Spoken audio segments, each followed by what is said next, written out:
గురుగారు, వృషభ రాశి వారికి ఈ వారం ఏ విధంగా ఉండబోతోంది? వృషభ రాశి వారికి దివ్యంగా ఉన్నదండి. 6 గ్రహాలు బ్రహ్మాండంగా యోగిస్తున్నాయి. ఏకాదశంలో 3 గ్రహాలు కుజ, బుధ, శనులు. ద్వితీయంలో గురువు, జన్మ శుక్రుడు, రాజ్య రాహువు. శ్రేష్టమైన శుభకాలం కొనసాగుతోంది. ప్రారంభించిన పనులు త్వరగా విజయాన్నిస్తాయి.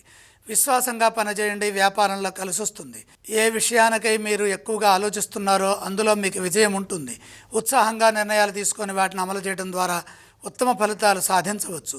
ఇదే విధంగా ఉద్యోగంలో కూడా మేలు జరుగుతుంది. సకాలంలో బాధ్యతలు నిర్వర్తించండి. ధైర్యంగా ముందుకు సాగండి. సాహసంతో చేసే పనులు మేలు చేస్తాయి. ధర్మం కాపాడుతుంది. అధికారుల నుండి ప్రశంసలుంటాయి.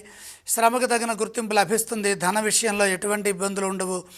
జన్మ శుక్రయోగము లక్ష్మీ అనుగ్రహాన్ని ప్రసాదిస్తుంది. ఆర్థికపరమైన విషయాల్లో ముందడుగు వేస్తారు. వచ్చిన ధనాన్ని సద్వినియోగం చేసుకునే విధంగా ప్రణాళికలు మానసికంగా ఆలోచించి సిద్ధం చేసుకోవాలి. మీ నిర్ణయాలు మీకు శక్తిని ప్రసాదిస్తాయి. కాలాన్ని సద్వినియోగం చేసుకోవడం మంచిది. నిరంతర సాధన మేలు చేస్తుంది.